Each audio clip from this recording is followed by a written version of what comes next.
Thanks for asking about one of our virtual kits. Now the Virtual Lionfish Sampling Kit is a little different than some of our other virtual ones.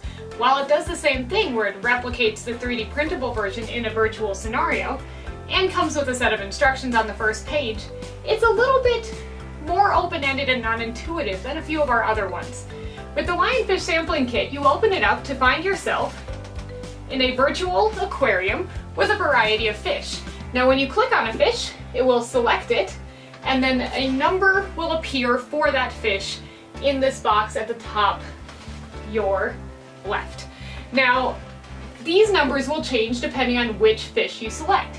Now all these numbers mean different things depending on the lesson plan you're doing. So on its own, this virtual kit doesn't do much, but all you need to do is then go back to the kit page of our Lionfish kit. This is the same page you got to select the kit in the first place to open up that virtual kit. And if you scroll down, you're going to find loads of different lesson plans, each of which explain what these numbers mean and which habitats you'll be working in. So by default, you start in habitat 1, but from the drop down, you can select any other habitat and then the fish within that one. And each of the habitats are going to give you different values for each of the fish, so you can randomly sample them, just like we do in our lessons.